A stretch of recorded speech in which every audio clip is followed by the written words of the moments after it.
नमस्कार, मी सरिता कौशिक. झिरो अवरच्या आजच्या भागात आपलं स्वागत आहे. लोकसभा निवडणुकांचे पडघम वाजू लागलेत. राजकीय पक्षांच्या रणनीतींना जोर चढलाय. प्रत्येक पक्षात आज काय काय घडामोडी झाल्या त्या तर बघणार आहोतच, पण आज सर्वात मोठी राजकीय बातमी आली ती बारामतीतून. नणंद भावजव सामन्याचा हो नाही म्हणता म्हणता अखेरीस सुनेत्रा पवार, उपमुख्यमंत्री अजित पवारांच्या पत्नी शरद पवारांच्या सुनबाई निवडणूक लढवण्यास सज्ज झाल्याचे चित्र आहे, तेही बारामतीमधून. शरद पवारांची लेक अजित पवारांची बहीण सुप्रिया सुळें विरोधात. आज असं काय घडलं की या बातमीनं जोर पकडला? तर त्याचं झालं असं की आज सकाळपासून सुनेत्रा पवार यांच्या कामाची माहिती देणारा थेट विकासरथच बारामतीच्या रस्त्यांवर फिरू लागला.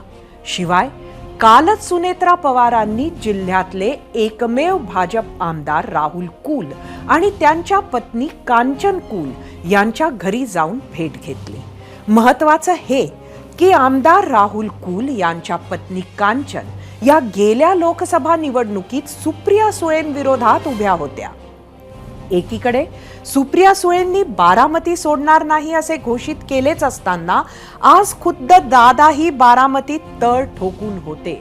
सुनेत्रा पवारांच्या कामाचा विकास रथच फक्त बारामतीत फिरला नाही, तर दादांनी दमदार भाषणात उमेदवार कोण हे नाव जरी घेतलं नाही तरी सांकेतिक मात्र काहीच सोडलं नाही.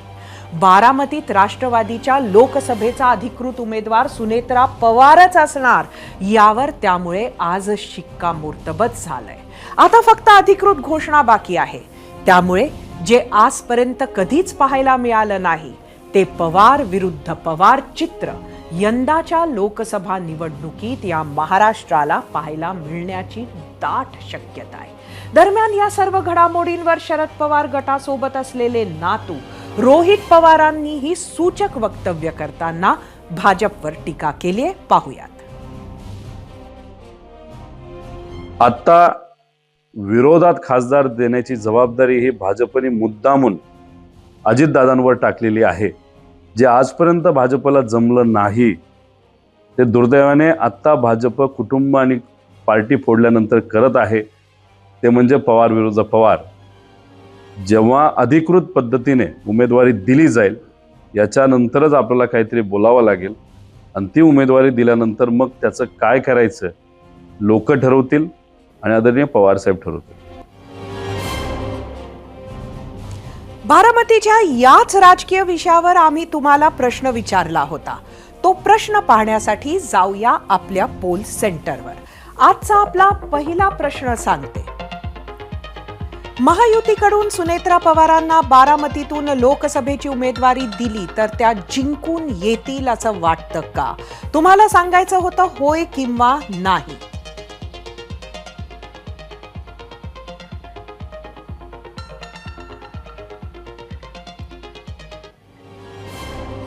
बारामती महाराष्ट्राच्या आणि देशाच्याही राजकारणात वेगळे रंग भरणारा मतदारसंघ. यंदा मात्र बारामतीची ही माती काहीशी बावरली आहे.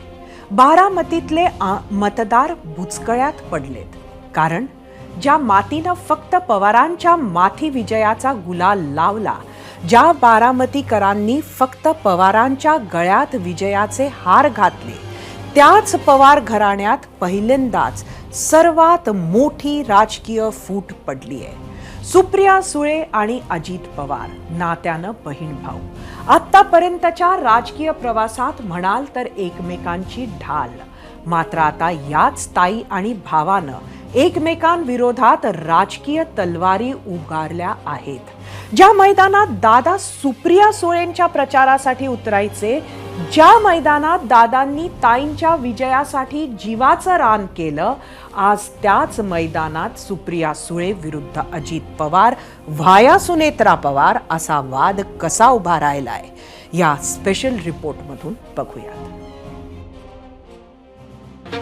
सुनेत्रा अजित पवार महाराष्ट्राच्या वहिनीस आहेत आणि बारामतीच्या संभाव्य उमेदवार.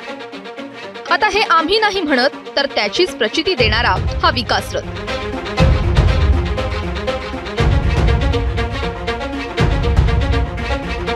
एकच ध्यास सर्वांगीण विकास अशी टॅगलाईन, त्यावर सुनेत्रा पवारांचा फोटो आणि मोठा LED. त्यावरही सुनेत्रा पवारांनी केलेल्या वेगवेगळ्या कामांचे व्हिडिओ. हा ट्रक बारामती रस्त्यांवर फिरू लागला आणि त्यामुळेच पुन्हा चर्चा रंगू लागली, ती म्हणजे लोकसभेला बारामतीमध्ये सुनेत्रा पवार विरुद्ध सुप्रिया सुळे असा सामना रंगणार का? बारामतीत महायुतीचाच उमेदवार जिंकून आणणार अशी घोषणा अजित पवारांनी आधीच केली आहे. त्यात आज बारामतीच्या रस्त्यावर हा रथ फिरतोय आणि सगळ्यात महत्त्वाचं, बारामतीतल्याच एका सभेत अजित पवारांनी जणू घोषणाच केली. काम न करता नुसतं पार्लमेंटमध्ये भाषण केल्यावर प्रश्न सुटत नाही. पार्लमेंटमध्ये भाषण करून मी आता जर इथं न येता मी मुंबईमध्ये बसून भाषण करून उत्तम संसदपटू म्हणून किताब मिळवला असता आणि इथं काम बघितलीच नसती तर काम झाली असती. ज्या पद्धतीनं तुम्ही मागच्या वेळेस विधानसभेच्या निवडणुकीमध्ये विक्रमी मतांनी मला निवडून दिलं, त्याच प्रकारे या लोकसभेमध्ये देखील आपला उमेदवार जो अधिकृत आहे त्याला तेवढ्याच विक्रमी मतांनी आपण बारामतीतनं लीड त्या ठिकाणी दिलं पाहिजे. मागं जे खासदार निवडून गेलेले आहेत आतापर्यंत 3-4 वेळेला, त्यापेक्षा यावेळेसचा निवडून जाणारा खासदार हा तुमची विकासाची कामं जास्त करेल. हा अजित पवारचा शब्द आहे. मला हा अजित पवारचा शब्द आहे, माझा शब्दाचा वापर करा. इकडे अजित पवारांनी लोकसभेचं रणशिंग फुंकलंय, त्यावर भाजप प्रदेशाध्यक्षांनीही शिक्कामोर्तब केलंय. अजित पवारजी ज्यांना घड्याळ देतील त्यांचा पूर्ण ताकदीने तो उमेदवार 51% मतं घेऊन निवडून येईल. जिथे पवार राजकारणात आणि सुनेत्रा पवार समाजकारणात असं चित्र होतं, मात्र आता हेच चित्र बदलणार का अशा चर्चा सुरू झाल्या. त्यांची ही सामाजिक कारकीर्द पाहूया. मूळच्या धाराशिव जिल्ह्यातील ज्येष्ठ राजकारणी पद्मसिंह पाटील यांच्या भगिनी सुनेत्रा पवार यांनी मुंबईतच शिक्षण पूर्ण केलं. अजित पवारांशी लग्न झाल्यानंतर समाजकार्यात प्रवेश केला. Environmental forum of India hi-tech textile park निर्मितीत पुढाकार आहे. ग्राम स्वच्छता, स्मार्ट विलेज, पर्यावरण संतुलित गाव योजनेद्वारे सक्रिय आहे. अनेक शैक्षणिक संस्थांद्वारे सुनेत्रा पवार समाजकारणात सक्रिय आहेत. सावित्रीबाई फुले विद्यापीठात सिनेट सदस्य आहेत. विद्या प्रतिष्ठान संस्थेवर विश्वस्त आहेत. सगळ्यात महत्त्वाचं म्हणजे 2019 सालीही सुनेत्रा वहिनी राजकारणात येणार अशा चर्चा रंगल्या होत्या, मात्र त्यावेळी त्यांची संधी हुकली. यंदा चित्र वेगळं आहे. अजित पवार विरुद्ध शरद पवार हा संघर्ष जवळपास निश्चित आहे आणि सगळ्यात महत्त्वाचं, सुप्रिया सुळेंनी आपण बारामती लढवणारच हे स्पष्ट केलंय. अशाच बारामतीत सुनेत्रा पवारांनी लोकसभा मतदारसंघात दौरे वाढवलेत. कालच सुनेत्रा वहिनींनी भाजपचे दौंड मतदारसंघातील आमदार राहुल कुल यांची भेट घेतली. कारण बारामती लोकसभा मतदारसंघात एकूण 6 विधानसभा मतदारसंघ येतात. त्यामध्ये राष्ट्रवादीचे 2, काँग्रेसचे 2 आणि भाजपचे 2 असे आमदार आहेत. त्यातल्या दौंडमधून राहुल कुल आमदार आहेत. त्यांच्या पत्नी कांचन कुल यांनी 2019 साली लोकसभेत सुप्रिया सुळेंविरोधात चांगली मतं मिळवली होती. आता हीच मतं महायुतीच्या पारड्यात पडावीत. त्याशिवाय जर इथं महायुतीचा झेंडा फडकवायचा असेल तर महायुतीला चांगलाच जोर धरावा लागेल. त्यामुळे सुनेत्रा पवार आणि राहुल कुल यांच्या भेटीलाही विशेष महत्त्व येतं. सध्या तरी महायुतीकडून उमेदवारीची घोषणा झालेली नाहीये, मात्र राजकीय वर्तुळातील चर्चा ऐकल्या तर बारामतीमध्ये पवार विरुद्ध सुळे हा सामना जवळपास निश्चित झालाय. आता त्यावर शिक्कामोर्तब होईल याचीच प्रतीक्षा आहे. जयदीप भगतसह 0 ओव्हर, ABP माझा, दौंड.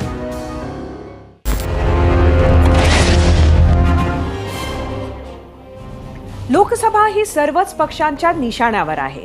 त्यात भाजपचा निशाणा तर काँग्रेसच्या आमदारांवरही आहे.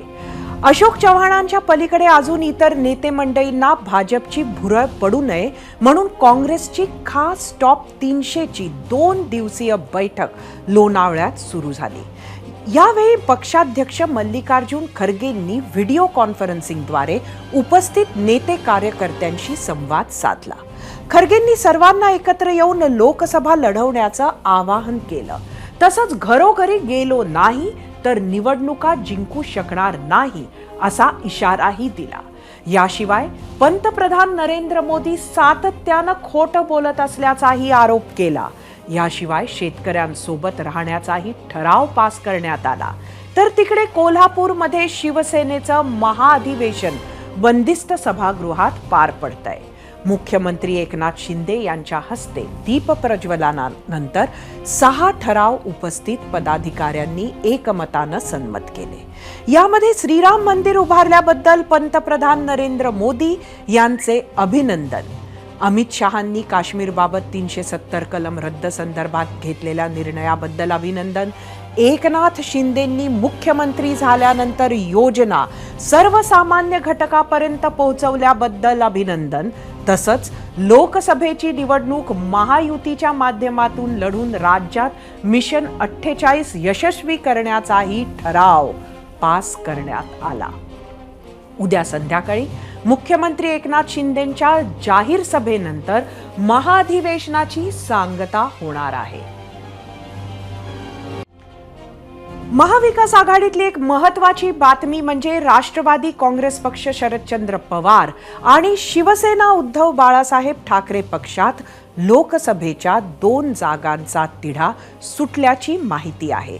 सूत्रांनी एबीपी माझाला दिलेल्या माहितीनुसार रावेरची जागा शरद पवार गट तर जळगावची जागा उद्धव ठाकरेंना मिळणार आहे. रावेरमधून एकनाथ खडसे यंदा लोकसभा निवडणूक लढण्याची शक्यता आहे. तर जर खडसे शरद पवार गटाकडून निवडणुकीच्या रिंगणात उतरले तर त्यांच्या पुढे सून आणि भाजपच्या विद्यमान खासदार रक्षा खडसे यांचं आव्हान असणार का? काँग्रेस लोणावळ्यात, शिवसेना कोल्हापुरात आणि राष्ट्रवादी बारामतीत असे असताना शिवसेना उद्धव बाळासाहेब ठाकरेंचे प्रमुख उद्धव ठाकरे हे मात्र मुंबईतच होते. खरं तर आज ते धाराशिवला जाणार होते, पण तिथला दौरा रद्द झाला. उद्धव ठाकरेंचं निवासस्थान मातोश्री असलेल्या कलानगर भागातील सिग्नलवर आज वेगळीच बॅनरबाजी पाहायला मिळाली. उद्धव ठाकरेंचा फोटो आणि गेट वेल सून या आशयाचा मजकूर या बॅनरवर होता. काही दिवसांपूर्वी उपमुख्यमंत्री देवेंद्र फडणवीसांच्या मानसिक स्वास्थ्यावर उद्धव ठाकरेंनी प्रश्न उठवला होता. त्यावर टोला लगावत फडणवीसांनी उद्धव ठाकरेंना गेट वेल सून असे म्हणत हिणवलं होते. आज मातोश्री बाहेर उद्धव ठाकरेंचा फोटो असलेले हे मोठे दिवचणारे बॅनर झळकले, ज्यावर भाजपच्या नागपूरच्या युवा नेत्या शिवानी दाणी वखरे यांचं नावही होते. काही वेळानं ते तिथून पोलिसांनी हटवलेही. यानंतर शिवानी दाणी यांनी नक्की काय म्हटले ते ऐकूया. तत्कालीन बेस्ट सीएम उद्धव ठाकरे यांची मानसिक परिस्थिती ढासळलेली आहे. ते कुठलीही भाषा वापरून काहीही विधानं करतायत. आमच्या नेत्यांनी पण त्यांना सांगितलं गेट वेल सून, आणि त्यांचं मनोबल वाढवण्यासाठी त्यांच्या घरासमोर आम्ही हा बोर्ड लावलेला आहे. छत्रपती संभाजीनगरमधून MIMची एक महत्वाकांक्षी बातमी आज एबीपी माझानं तुमच्यापर्यंत आणली. छत्रपती संभाजीनगरमधील MIM खासदार इम्तियाज जलील आता मुंबईतून लोकसभा लढवण्याचे संकेत देत आहेत. एबीपी माझाला दिलेल्या मुलाखतीत स्वतः इम्तियाज जलील यांनी ही शक्यता वर्तवली आहे. मुंबईतून निवडणुकीच्या रिंगणात उतरण्याच्या तयारी करणाऱ्या जलील यांनी मुंबईतील नेते आणि कार्यकर्त्यांशी संभाजीनगरमध्ये बैठकही केली. इम्तियाज जलील उत्तर मुंबईतून लढण्याची शक्यता आहे. उत्तर मुंबई लोकसभा मतदारसंघातून सध्या भाजपचे गोपाळ शेट्टी सलग दुसऱ्यांदा खासदार आहेत. तर 2004 आणि 2009 मध्ये उत्तर मुंबई लोकसभेचा गड काँग्रेसकडे होता. याशिवाय असदुद्दीन ओवैसी यांची 18 फेब्रुवारीला अकोल्यातही सभा होणार आहे. या सभेकडेही सर्वांचं लक्ष असेलच. MIM महाराष्ट्रात 10 पेक्षा अधिक जागांवर आपले उमेदवार देणार असल्याचंही जलील यांनी स्पष्ट केलंय. खरं तर काँग्रेसकडून ही सीट परत संजय निरुपम यांच्यासाठी मागितल्या जात असल्याची ही चर्चा आहे. दरम्यान जलील यांच्या मुंबईतून लढण्याबाबतच्या चर्चेवर शिवसेना उद्धव बाळासाहेब ठाकरे गटानेही प्रतिक्रिया दिली आहे. पाहुयात. हे माझी प्रॉपर्टी आहे का की म्हणजे मीच लढणार आहे करके उसमें आज मी 2019ला माझी किस्मत इथे आजमावली होती. बहुतेक अगर मेरी किस्मत में अगर कहीं लिखा होगा कि मैं मुंबई का खासदार बन सकता हूँ तो वहाँ पे लढूंगा मैं उसके अंदर. कुठे उभं राहायचं असेल किंवा नसून उभं राहायचं तर कोणाची मतं खाणं आणि कोणाला तरी मदत करणं. कारण भारतीय जनता पार्टीची बी टीम म्हणूनच MIM ओळखली जाते. किंवा इथं घाबरले असेल 5 वर्षात काही काम नाही केलं, या सगळ्या गोष्टी याच्यात असू शकतात. राज्यातल्या सगळ्या राजकीय घडामोडी पाहिल्यानंतर आता पुन्हा जाऊयात आपल्या पहिल्या विषयाकडे. त्यावर आम्ही विचारलेल्या प्रश्नावर तुम्ही काय प्रतिक्रिया दिल्या आहेत त्या पाहण्यासाठी जाऊया आपल्या मीडिया सेंटरला. परत एकदा आजचा प्रश्न तुम्हाला सांगते. महायुतीकडून सुनेत्रा पवारांना बारामतीतून लोकसभेची उमेदवारी दिली तर त्या जिंकून येतील असं वाटतं का? सोशल मीडियावर काय आल्या आहेत प्रतिक्रिया आपण बघूया. काही निवडक प्रतिक्रिया आपल्याला बघायच्या आहेत. तानाजी थोरात यांची एक्सवरची प्रतिक्रिया. सिंचन घोटाळा आणि संसद रत्न यातील फरक बारामती लोकसभा मतदारसंघातील मतदारांना कळतो. एक्सवरूनच अमोल काते उमेदवारी पद एकाच कुटुंबात जाणे गरजेचे आहेत का? इतकी घराणेशाही बरी नाही. यूट्यूबवरून आशिष मनवरे सुनेत्रा पवारांचं बारामतीसाठी योगदान काय आहे? यूट्यूबवरून विजयकुमार टेकवडे बारामतीमध्ये फक्त सुप्रिया सुळे याच प्रचंड बहुमतांनी निवडून येतील. यूट्यूबवरून विकास कडू अजित पवार काय किंवा त्यांच्या पत्नी आणि मुलगा काय हे सर्व शरद पवारांमुळेच आहेत. त्यामुळे अजितदादा स्वतःचे राजकीय अस्तित्व संपवण्याच्या मार्गावर आहेत. यूट्यूबवरूनच सचिन बारामती आणि शरद पवार हे समीकरण कधीच वेगळं होऊ शकत नाही. यूट्यूबवरून रवींद्र चव्हाण सुनेत्रा पवारांना राजकारणाचा काय अनुभव आहे? राजकारणात हळदी कुंकू सारखे कार्यक्रम करून चालणार नाही. फेसबुकवरून धनंजय पांडे हो बारामतीकर पवार विरुद्ध मुंबईकर पवार लढतील. बारामतीकर यंदा बाजी मारतील असे वातावरण वाटत आहे. फेसबुकवरून प्रणव काटकर सुनेत्रा पवार नक्कीच हरणार. सुप्रिया सुळे निवडून येणार कारण तोडा फोडा आणि राज्य करा ही महायुतीची नीती लोकांना पटलेली नाही. फेसबुकवरून लक्ष्मण लाखण हो नक्कीच बारामतीकरांना सुनेत्रा पवारांच्या रूपानं भक्कम पर्याय सापडलेला आहे.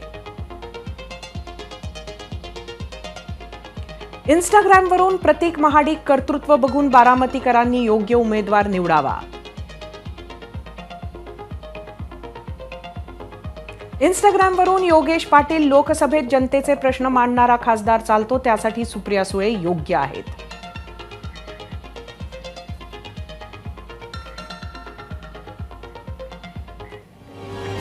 राज्यात सुरू असलेल्या राजकीय घडामोडी बारामतीत पवार विरुद्ध पवार मवियातल्या जागा वाटपाची चर्चा या आणि इतर विषयांवर सविस्तरपणे चर्चेसाठी 0 आवरमध्ये उपस्थित आहे राष्ट्रवादी काँग्रेसचे प्रदेशाध्यक्ष सुनील तटकरे. ते प्रवासात आहेत तरीही वेळ काढून गाडीमधून ते आपल्याशी बोलतायत. त्यांच्याकडे जाऊया. सुनीलजी आपलं स्वागत आहे एबीपी माझाच्या 0 आवरमध्ये. एकंदरीत आज बऱ्याच गोष्टी स्पष्ट होताना दिसल्या. असं वाटतंय की सुनेत्रा पवार यांच्या नावावर राष्ट्रवादी काँग्रेसनं शिक्कामोर्तब केलाय बारामतीच्या लोकसभेच्या उमेदवार म्हणून.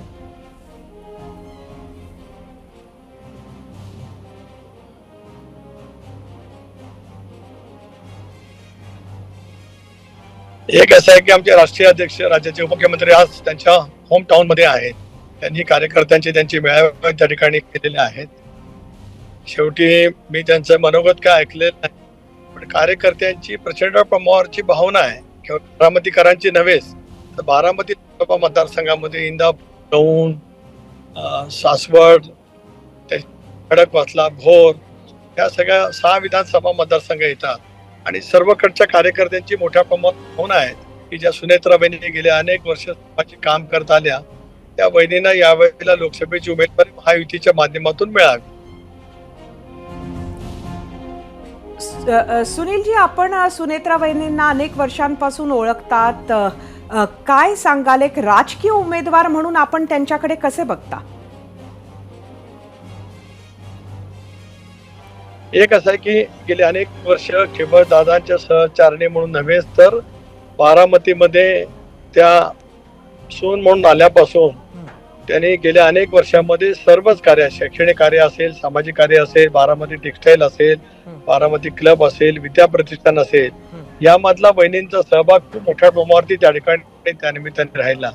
प्रचंड जनसंवाद करत असतानाच वेगवेगळ्या क्षेत्रामध्ये सुद्धा त्यांनी उल्लेखनीय कामगिरी त्या ठिकाणी केली. त्यामुळे बारामतीकरांना त्यांच्याबद्दलचं प्रेम, आपुलकी हे नक्कीच आहे आणि त्या सर्वांनाच असं निश्चित वाटू शकतं की उद्याच्या भवितव्याच्या कालावधीमध्ये त्यांनी बारामतीचं संसदेमध्ये नेतृत्व केलं तर त्यासाठी सर्वांना तसं ते हवं आहे. सुनीलजी, समोरच्या उमेदवार ज्या आहेत त्या सुप्रिया सुळे असणार आहेत किंवा असू शकतात. त्यांना टक्कर सुनेत्रा पवार देऊ शकतील का? की आज मी या विषयावरती बोलण्यापेक्षा आम्ही सर्वांनी म्हणून एक निर्धार नक्कीच केलेला आहे की राष्ट्रवादी काँग्रेस पक्षाचा जो उमेदवार संबंध महाराष्ट्रामध्ये आणि महायुतीचे उमेदवार 48 ठिकाणी जे उभे राहतील, महायुती म्हणून आम्ही सर्व ठिकाणी विजय मिळवण्याच्या दृष्टीकोनातून जिद्दीने त्या ठिकाणी आहोत. आमचे सर्वच उमेदवार केवळ तुल्यबळ नाहीत तर ते निश्चितपणाने त्या ठिकाणी विजय मिळवणार आहेत. यामध्ये सर्वच मतदारसंघ त्या ठिकाणी आले आहेत. गेले 30-35 वर्ष त्या मतदारसंघामध्ये म्हणजे पहिल्यांदा दादा राजकारणामध्ये आले ते बारामतीचे खासदार म्हणून 1991 साली आले. त्या घटनेला सुद्धा 33 वर्ष झालीत आणि गेले 33 वर्षाचा दादांचा अखंडपणाचा राजकीय सामाजिक प्रवास, त्याच्यामध्ये सुनेत्रा वहिनींनी त्यांना दिलेली साथ आणि या संबंध कामाच्या मध्ये त्यांचं प्रत्यक्षात समाज कार्यामध्ये असलेले योगदान हे संबंध जनतेने निश्चितपणाने वेगवेगळ्या निमित्ताने त्या ठिकाणी अनुभवलेला आहे. राज्यसभेचे उमेदवारी फाईल करत असताना आपलेच ज्येष्ठ नेते प्रफुल्ल पटेल यांनी म्हटलं की बऱ्याच गोष्टी आहेत ज्या सध्या गुलदस्त्यात आहेत. नक्की गुलदस्त्यात काय आहे? नाही, गुलदस्त्यातल्या गोष्टी मॅडम त्या तशाच आम्हाला ठेवायच्या आहेत.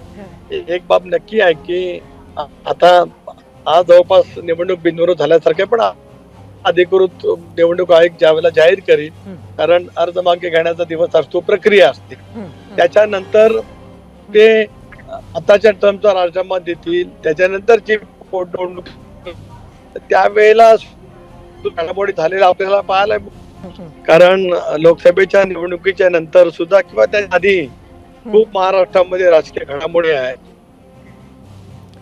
सुनीलजी, काल आम्ही 0 आवर मध्ये एक प्रश्न विचारला होता, तो हा होता की दोन्ही गट म्हणजे एक आपला अजितदादांचा जो राष्ट्रवादीचा आज आता अधिकृत पक्ष झालेला आहे तो आणि शरद पवारांचा गट हा पुढे येणाऱ्या काळात एक होऊ शकतो का?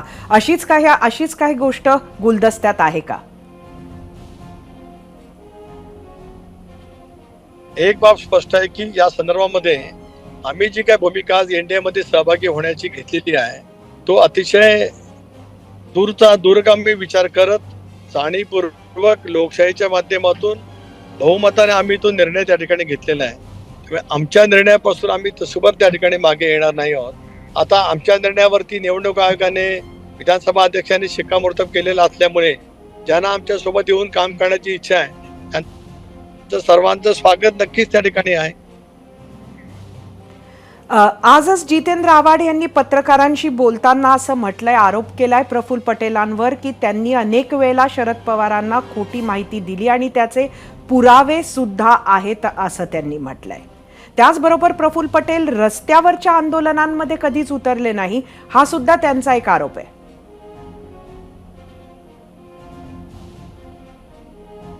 असं आहे की सतत विकृत मनोवृत्तीने गराळ ओकणाऱ्यांच्या बाबतीमध्ये मी फारशी प्रतिक्रिया देऊ इच्छित नाही.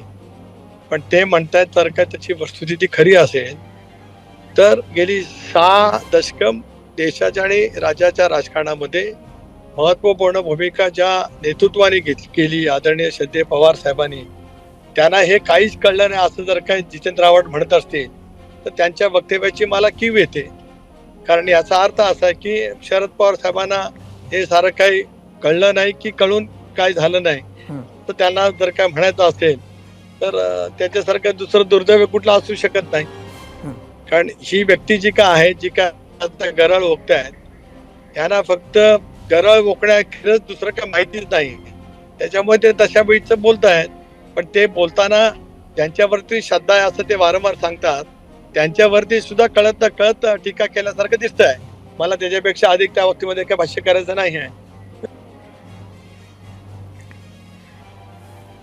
सुनीलजी, आपण प्रवासात आहात, काही शब्द खरं तर आपण बोलत असताना आमचे मिस सुद्धा झाले, तरी आपण वेळ काढून 0 आवरमध्ये आज सामील झालात, त्याबद्दल आपले खूप खूप धन्यवाद. आता आम्ही विचारलेल्या प्रश्नावर तुम्ही दिलेला कौल पाहण्यासाठी जाऊया आपल्या पोल सेंटरला. आजचा प्रश्न परत एकदा सांगते.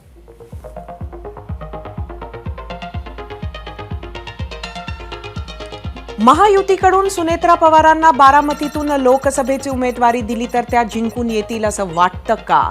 यूट्यूबवर 59,000 मतं, 24% लोकांनी होय म्हटलंय, 76% लोकांनी नाही म्हटलंय. इंस्टाग्रामवर एकूण 5,000 मतं,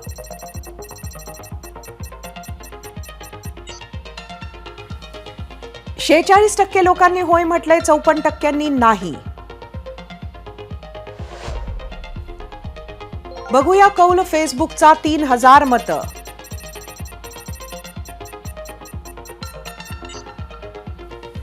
29% लोकांनी होय म्हटलंय, 71% नाही म्हटलंय.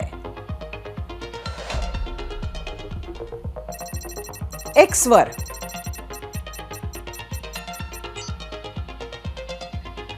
34% लोकांनी होय म्हटलंय, 66% लोकांचं म्हणणं आहे नाही.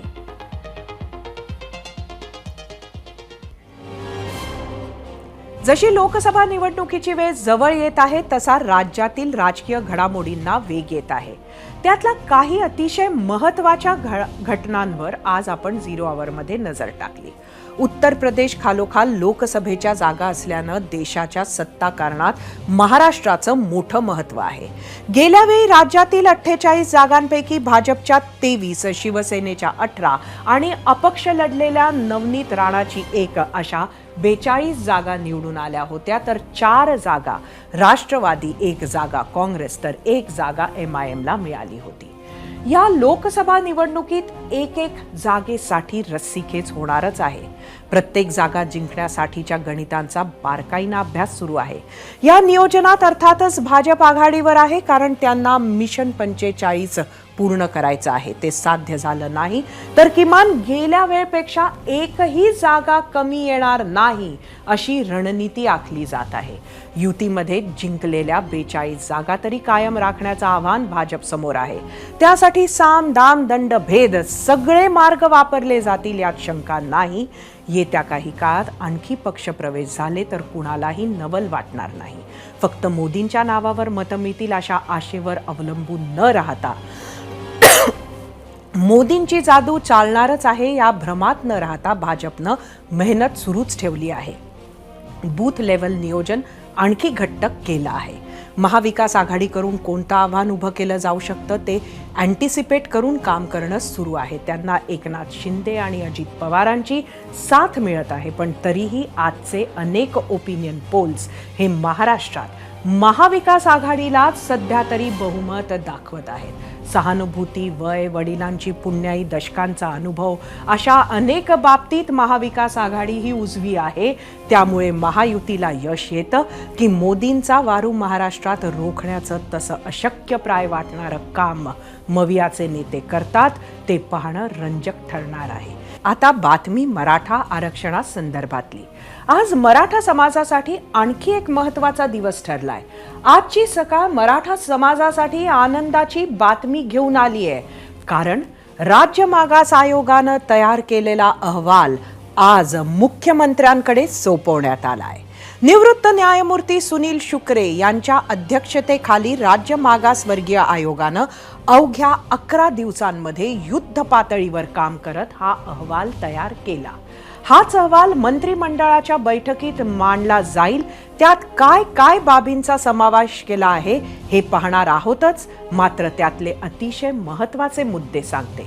पहिला आणि अत्यंत महत्त्वाचा म्हणजे मराठा समाजाला स्वतंत्र आरक्षण दिलं जाणार आहे. म्हणजे ओबीसी आरक्षणाला धक्का न लावता मराठा आरक्षण मिळण्याचा मार्ग मोकळा होईल. सगळ्यात महत्त्वाचं म्हणजे मराठा समाजासाठी वेगळी कॅटेगरी केली जाऊ शकते. याच ऐतिहासिक घडामोडीवर होता आपला दुसरा प्रश्न. तोच पाहण्यासाठी जाऊयात आपल्या पोल सेंटरला. आजचा आपला दुसरा प्रश्न सांगते. मराठा समाजाला स्वतंत्र आरक्षण मिळणार महायुती सरकारचं यश आहे असं वाटतं का? तुम्हाला सांगायचं होतं होय किंवा नाही.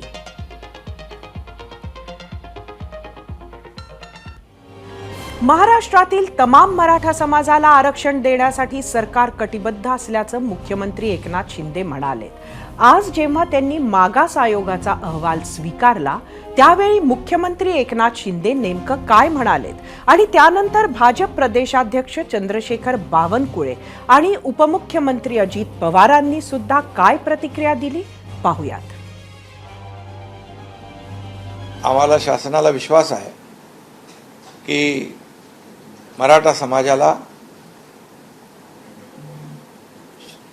शैक्षणिक आणि सामाजिक मागासलेपणावर टिकणारं, कायद्याच्या चौकटीत बसणारं आरक्षण ओबीसीला कोणताही धक्का न लावता, इतर समाजावर कुठलाही अन्याय न करता या ठिकाणी मराठा समाजाला देय असलेलं टिकणारं आणि कायद्याच्या चौकटीत बसणारं आरक्षण देता येईल, मिळेल असा विश्वास आम्हाला वाटतोय.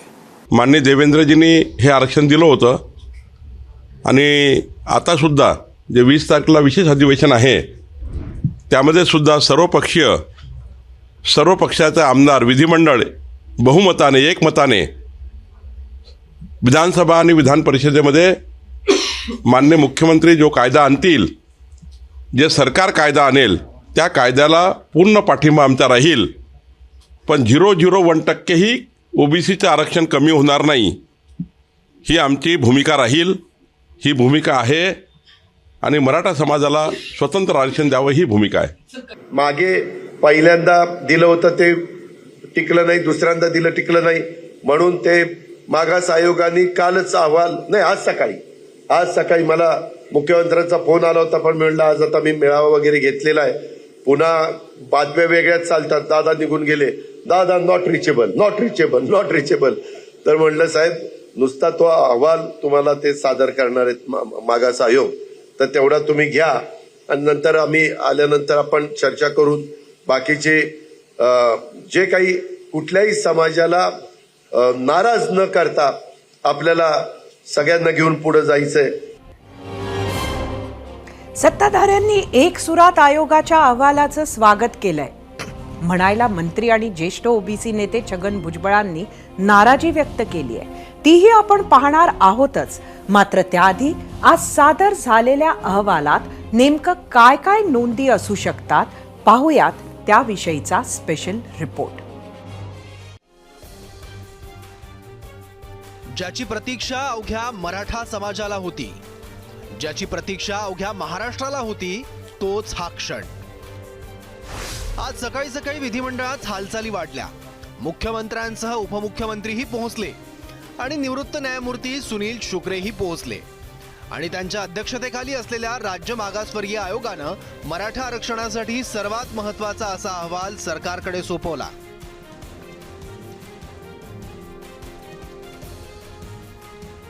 त्याच अहवालात काय आहे ते पाहूयात. मागासवर्गीय आयोगाच्या अहवालात 2.25 कोटींपेक्षा अधिक कुटुंबांचं सर्वेक्षण आहे. त्यात प्रत्येक कुटुंबाची आर्थिक, सामाजिक आणि शैक्षणिक अशा विषयीची माहिती आहे. एकूण 20 निकषांच्या आधारे मागासवर्गीय आयोगाने अहवाल तयार केल्याची माहिती. मागास आयोगाच्या अहवालानंतर मराठा समाजाचं मागासलेपण सिद्ध होण्याची शक्यता. मराठा समाजाचा डेटा मांडताना कायद्याच्या चौकटीत आरक्षण टिकेल असा प्रयत्न केला जाईल. अहवालात मराठा समाजासोबतच इतर समाजाचीही माहिती असण्याची शक्यता आहे आणि हाच अहवाल 20 तारखेला मंत्रिमंडळासमोर येईल. त्यानंतर मराठा समाजाला स्वतंत्र आरक्षण देण्याचा मार्ग मोकळा होईल. पण याच अहवालानंतर आणखी 2 महत्त्वाचे प्रश्न उपस्थित होत आहेत. ते म्हणजे आंदोलक मनोज जरांगे यांच्या मागणीप्रमाणे ओबीसीतून मराठा कुणबी आरक्षणाचं काय होणार. शिंदे समितीद्वारे ज्यांच्या कुणबी नोंदी आढळल्या आहेत किंवा ज्यांना नव्यानं कुणबी प्रमाणपत्र मिळाली आहेत त्या मराठ्यांना कोणतं आरक्षण मिळणार. आणि सगळ्यात महत्त्वाचं म्हणजे जर आरक्षण 50% मर्यादा ओलांडत असेल तर कायद्याच्या कसोटीवर टिकणार कसं. ज्या 3 त्रुटी होत्या सुप्रीम कोर्टाच्या त्या त्यांनी पूर्ण केलेल्या दिसत आहेत. त्याच्यामधलं एक जी होती की त्यावेळी 102वी अमेंडमेंटमुळे राज्याला अधिकार नव्हते, पण त्यानंतर 105व्या अमेंडमेंटनुसार राज्याला अधिकार आहेत आणि त्या अंडर ह्यांनी यावेळी हे सर्वेक्षण केलेलं आहे. दुसरं, आताचा जो सर्वे होता तो सॅम्पल सर्वे नव्हता, तर तो एक्सटेन्सिव्ह सर्वे होता. मोठ्या प्रमाणात 2 कोटी जवळपास केलेला आहे त्यांनी. त्यामुळे ती जी एक कमी होती ती एक भरण्यात आलेली. तिसरी गोष्ट जी त्याच्यामधली होती की मागासलेपण सिद्ध करण्याचं, तर ते मागासलेपण कशा पद्धतीने सिद्ध केलं आहे राज्य सरकारने किंवा या ओबीसी कमिशनने ते बघणं फार महत्त्वाचं आहे. किंवा जुनी कुणबी नोंदी आज आदरणीय जरांगे पाटलांच्या आंदोलनामध्ये सापडल्या गेलेल्या आहेत आणि त्यालाच अनुसरून आता राज्याच्या मुख्यमंत्र्यांनी 20 तारखेला एक विशेष अधिवेशन घेतलेलं आहे. 20 तारखेच्या असणाऱ्या 1 दिवसीय अधिवेशनामध्ये आपण सर्वजण आतुरतेने वाट पाहू की कायद्याच्या चौकटीमध्ये मराठा समाजाला आरक्षण आदरणीय मुख्यमंत्री आणि राज्याचं मंत्रिमंडळ आणि विधानसभा आणि विधान परिषदेचे आमदार देतीलच. 11 दिवसांचा कालावधी, जवळपास 3.5 लाख अधिकारी कर्मचाऱ्यांचा ओव्हरटाईम, जवळपास 2.25 कोटी कुटुंबांचं सर्वेक्षण आणि महाराष्ट्रात रेकॉर्ड ब्रेक वेळेत तयार झालेला ऐतिहासिक अहवाल आणि स्वतंत्र मराठा आरक्षणाचा मार्ग मोकळा. मराठा समाजातील व्यक्तीची कुणबी म्हणून नोंद आढळल्यास त्याला ओबीसीमधून आरक्षण दिलं जात असताना आता मराठा समाजाला सरसगट आणि कायद्याच्या चौकटीत टिकणारं आरक्षण मिळावं यासाठी राज्य सरकारकडून युद्ध पातळीवर पावलं टाकली जात आहेत.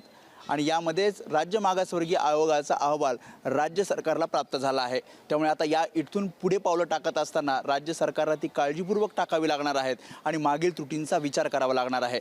या सगळ्यांचा विचार झाला तर मराठा समाजाला सरसगट आणि कायद्याच्या चौकटीत टिकणारं आरक्षण मिळेल हीच अपेक्षा. कॅमेरामॅन प्रशांत मानेसह वेदांतने, एबीपी माझा, मुंबई. हाच अहवाल स्वीकारत असतानाच मुख्यमंत्री एकनाथ शिंदेंनी मनोज जरांगे यांच्या आंदोलनावर नाराजी व्यक्त केली आहे. सरकार तुमच्यासाठी दिवसरात्र काम करत असताना अशी आंदोलनं करू नयेत अशी भावना व्यक्त करत मुख्यमंत्र्यांनी मनोज जरांगेंना आपलं आंदोलन तातडीनं मागे घ्यावं असं आवाहनही केलं. मात्र मुख्यमंत्र्यांची ही मागणी जरांगेंनी धुडकावून लावली. गेल्या 6 दिवसांपासून मनोज जरांगेंचं उपोषण सुरू आहे. आज सकाळी मागास आयोगाचा अहवाल सादर झाला आणि त्यावर जरांगेंनी पत्रकार परिषद घेतली. मराठा आरक्षणासाठीच्या सगळे सोयरे कायद्याची अंमलबजावणी झाल्याशिवाय आंदोलन मागे घेणार नाही. 20 फेब्रुवारीपर्यंत सगळे सोयऱ्यांना आरक्षण द्या, तोवर उपोषण करणारच अशी ठाम भूमिका जरांगेंनी घेतली आहे. तर मराठ्यांना फसवलं तर सोडणार नाही असंही जरांगे म्हणाले. पाहुयात. याला दुसरी बाजू अशी, ज्यांच्या कुणबी नोंदी सापडल्या आणि ज्यांच्या सापडल्या नाहीत त्यांच्यासाठी सगळ्या सोयऱ्यांचा कायदा आहे. अधिसूचनाही मुख्यमंत्री साहेबांना लक्षात ठेवावं आणि लक्षात घ्यावं सुद्धा. तुम्ही ते आरक्षण दिलं आणि इकडून कुणबीच्या नोंदी सापडल्यात हे दिलं आणि तुमच्या मनात जर असं असेल की हे जे मागासवर्ग आयोगानं अहवाल दिला आहे म्हणजे नोंदी नसलेल्या मराठ्यांसाठी हे आरक्षण, ते आम्हाला मान्य नाही आहे. तीनही बाजूनं मराठ्यांचाच फायदा होईल या भूमिकेत आम्ही आहेत. ज्यांना ते घ्यायचं ते त्यांनी घ्यावं, परंतु ज्यांच्या कुणबी नोंदी सापडल्यात आणि ज्यांच्या सापडल्या नाहीत त्यांच्यासाठी सगळ्या सोयरा कायदा आहे, त्याची मुख्यमंत्री साहेबांना अंमलबजावणी करावीच लागणार आहे. त्याशिवाय आंदोलन थांबत नसतं. आमची विनंती आहे, आणखीनही मराठ्यांना विश्वास आहे, शिंदेसाहेब आणि फडणवीस साहेब मराठ्यांना आरक्षण देणार, ती विश्वास गमू देऊ नका. आणि ते पण 20 तारखेच्या आत तुम्हाला तो निर्णय घ्यावा लागणार आहे. नसतं आम्ही मात्र सगळ्या सोयऱ्यांची अंमलबजावणी केल्याशिवाय कोणाला सोडणार नाही, याच्यावर आम्ही ठाम आहे. इथे जरांगे नाराज आहेत तर तिथे भुजबळही नाराज दिसले.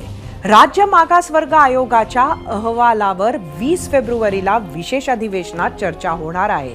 त्याआधीच सरकारनं ओबीसींच्या आरक्षणाला धक्का न लावता मराठ्यांना आरक्षण देणार असल्याचं जाहीर केलंय. यानंतर अनेक ओबीसी नेत्यांनी समाधान व्यक्त केलंय. मात्र सरकारमधील मंत्री आणि ओबीसी नेते छगन भुजबळांनी आरक्षण 50% जाण्याची शक्यता असल्यानं सरकारला सावधपणे पावलं उचलण्याचा सल्ला दिलाय. परत एकदा भुजबळांनी मात्र मागास आयोगामार्फत झालेल्या मागासलेपणाच्या सर्वेक्षणावरही शंका उपस्थित केली आहे. पाहूयात. आणि कुणबी जर खोटं जात पडताळणीमध्ये काय तर आता सगळे ओबीसीच्या जागे झालेले आहेत आणि जात पडताळणीच्या वेळेला प्रत्येकवर लोकसुद्धा ऑब्जेक्शन घेते. खरं असतील आमचं म्हणणं नाही, खोटं असतील मग मात्र त्यांना इकडे नाही तिकडे नाही असं होईल. इकडे नाही आणि असं जजमेंट शुक्रे साहेबांचंच आहे. एक तुम्ही अगोदर एक म्हणाला, आता तसं म्हणू शकत नाही. हे शुक्रे साहेबांचं जजमेंट आहे, न्यायाधीश जे आता ह्या आयोगाचे अध्यक्ष म्हणून ज्यांनी तो रिपोर्ट दिला. म्हणून आताच ज्यांनी खोटी सर्टिफिकेट घेतलेली आहेत, मिळवलेली आहेत, त्यांनी तिकडे गेलेलं बरं, एवढं मी सांगतो. एकीकडे मराठा आरक्षण दृष्टिक्षेपात असतानाच आज आणखी एका आरक्षणाच्या चर्चा झाल्या, ते म्हणजे धनगर आरक्षण. धनगर समाजाला अनुसूचित जमातीत आरक्षण मिळावं यासाठी वेगवेगळ्या ठिकाणी आंदोलनं सुरू आहेत. त्यातच मुंबई उच्च न्यायालयात धनगर आरक्षणासंदर्भातील याचिकाही होती. त्यावरच आज निकाल देत हायकोर्टानं सगळ्या याचिका फेटाळल्या. त्यामुळे आता हाही प्रश्न चिघळण्याची शक्यता निर्माण झाली आहे. तुर्तास वेळ झाली आहे तुम्ही दिलेल्या प्रतिक्रिया पाहण्यासाठी आणि त्यासाठी जाऊयात आपल्या मीडिया सेंटरला. परत एकदा आजचा आपला प्रश्न सांगते. मराठा समाजाला जर स्वतंत्र आरक्षण मिळालं तर महायुती सरकारचं हे यश मानावं का? बघूया सोशल मीडियावर आलेल्या प्रतिक्रिया. एक्स वरून दिनकर, नक्कीच हे सरकारचं यश आहे.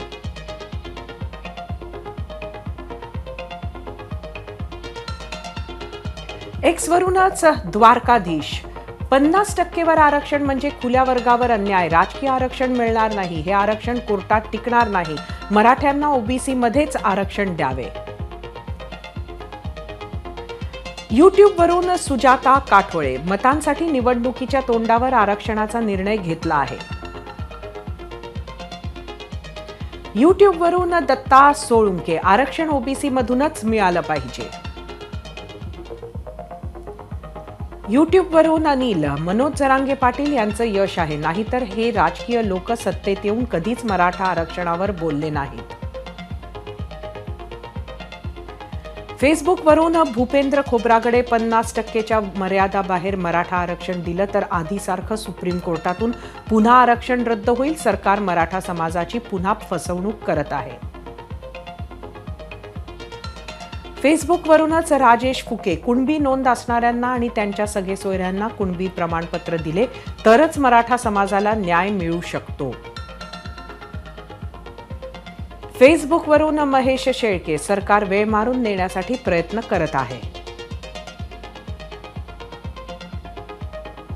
इंस्टाग्रामवरून गौरव सिनगर, पुन्हा फसवणूक करणार सरकार, आम्ही आरक्षण ओबीसी मधूनच घेणार.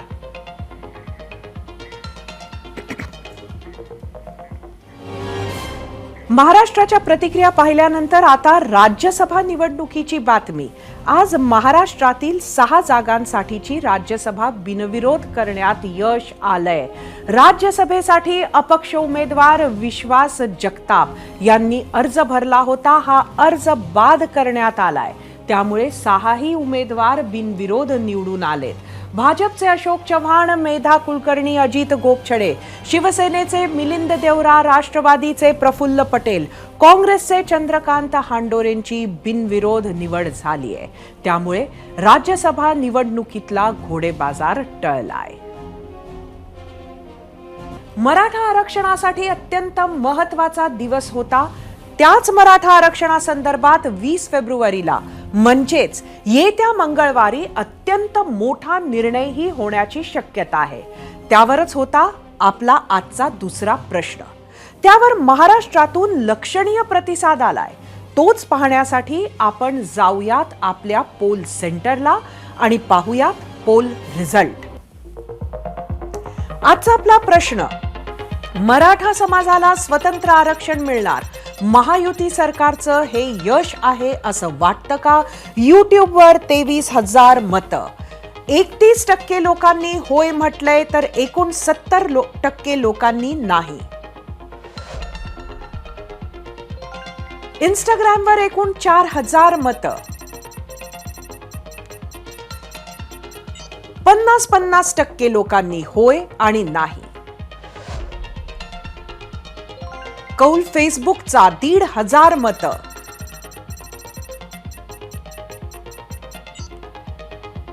%38 लोकांनी होय म्हटलंय, 62% लोकांनी नाही.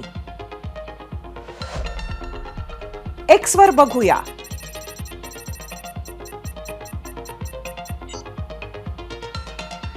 एकूण 40% लोकांनी होय म्हटलंय, 61% लोकांनी नाही.